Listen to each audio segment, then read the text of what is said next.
Bismillahirrahmanirrahim. Bismillahirrahmanirrahim. Assalamualaikum warahmatullahi wabarakatuh. Kalau di dunia ini ada 100 bahasa, umat Islam itu harus menguasai 100 bahasa supaya dia bisa menyampaikan dakwah Islam ke situ. Contoh, sekarang ada bangsa yang sangat besar jumlah penduduknya, lebih dari 1 miliar, ya. Cina misalnya. Umat Islam itu harus tahu bahasa Mandarin supaya bisa berdakwah ke situ. Kalau misalnya ada orang di Cina sana, ya, yang sampai akhir umurnya tidak sampai Islam kepada dia, bisa jadi kita yang berdosa. Padahal kita bisa berdakwah, padahal memungkinkan kalau kita mau belajar bisa mendakwahkannya. Nanti kalau ditanya sama malaikat, kenapa kamu mati dalam keadaan kufur? Apa kata dia?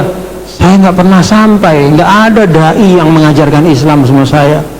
Di kampung saya itu tidak ada orang mengajarkan Islam. Sampai saya dan orang tua saya meninggal semua dalam keadaan tidak tahu agama Islam. Apakah dia salah? Kata para ulama, hukmuhu hukmu ahlil fatrah. Dia dihukumkan dengan hukum ahli fatrah, tidak akan masuk neraka. Kenapa?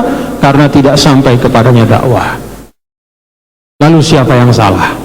Kalau dia jelas nggak salah, siapa yang salah? Ya kita umat Islam yang jumlahnya lebih dari 1 miliar ini.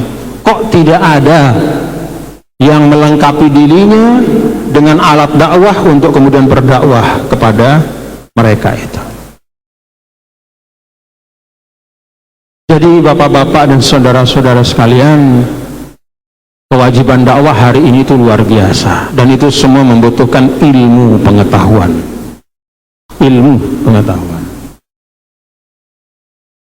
Jadi ada 4 syarat taklif, ya. Min ba'di ma ja'atkumul bayyinat, ya, bahwa pertanggungjawaban itu adalah apabila telah datang bukti-bukti yang jelas dan nyata. Apa maksudnya? Memang termasuk mukallafin, baru kemudian dihisab. Syaratnya apa tadi? 4 itu.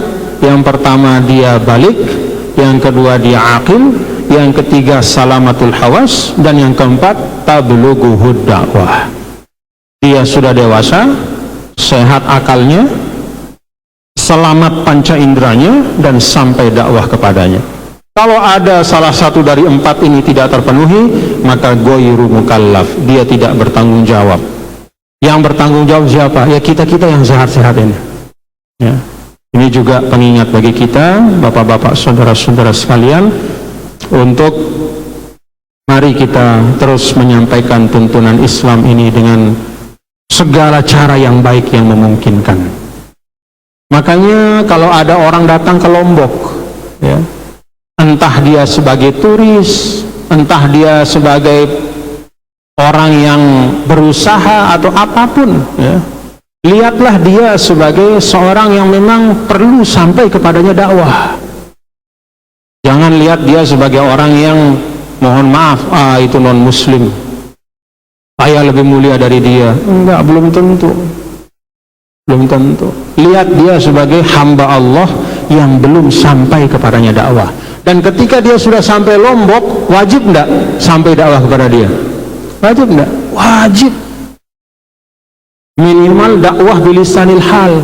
Kalau kita tidak bisa mendakwahkan Islam dengan omongan kepada dia, karena misalnya dia orang Inggris, kita nggak ngerti bahasa Inggris, dia orang Perancis, kita nggak paham bahasa Perancis, minimal dakwah kita kepada dia dakwah bilisanil hal, dengan perilaku yang baik.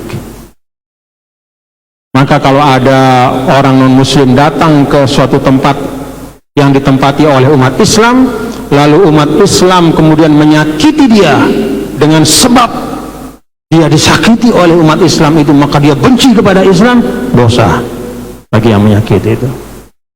Jadi kalau misalnya saya baca berita, wah di dekat Mandalika ada yang dibegal, itu bukan hanya masalah hukum dunia, bukan hanya masalah penjara berapa tahun, tapi dengan dia membegal, sedangkan orang datang kemari mengetahui Lombok itu pulau 1000 masjid, Lombok itu isinya umat Islam, Lombok itu banyak tuan gurunya, Lombok itu penuh pondok pesantrennya, lalu kemudian dia dizolimi di tempat itu, itu bukan hanya pertanggungjawaban di dunia, bukan hanya hukuman penjara, tapi itu juga pertanggungjawaban kepada agama dan kepada Allah Subhanahu wa taala.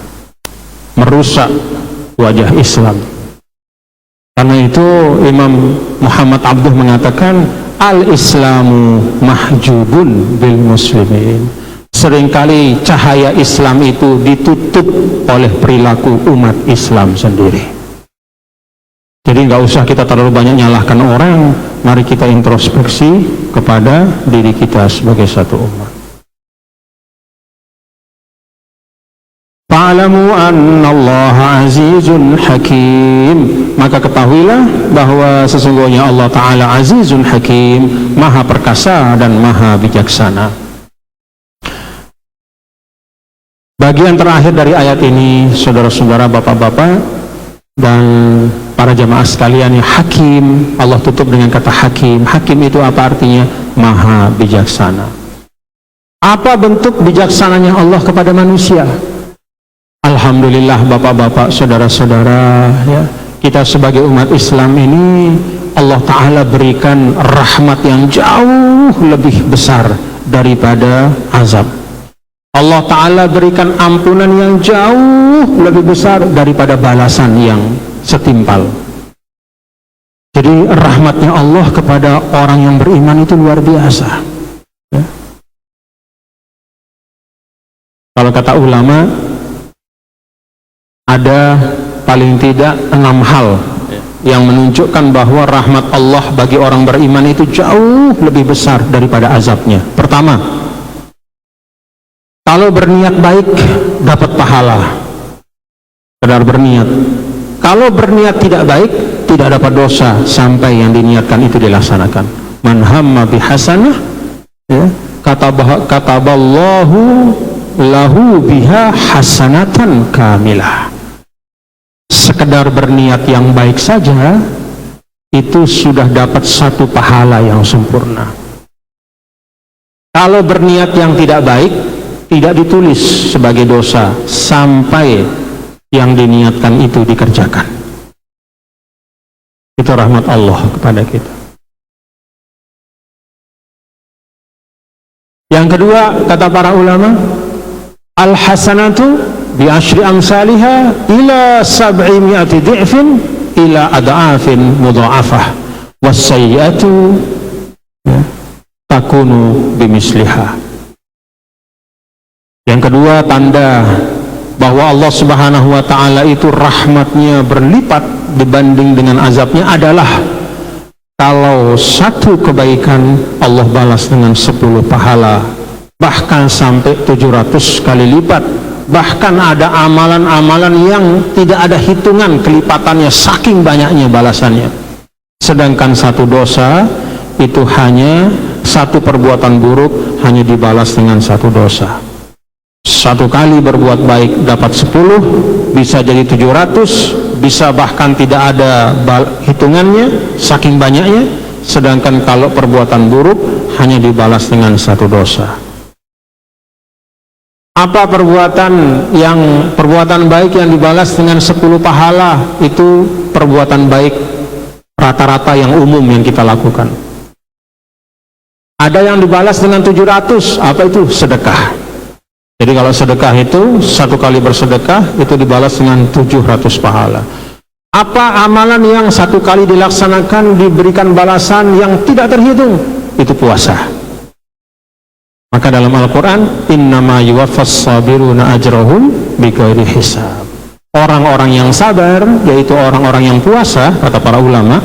Jadi ayat ini tentang orang yang berpuasa. Ajrahum bighairi hisab. Mereka diberikan pahala yang tidak 10 kali lipat, tidak 700 kali lipat, tapi hitungannya sudah tidak bisa dihitung oleh manusia. Alhamdulillah. Wallahu a'lam bishawab, wallahul muwaffiq wal hadi ila sabilil rasyad. Assalamualaikum warahmatullahi wabarakatuh.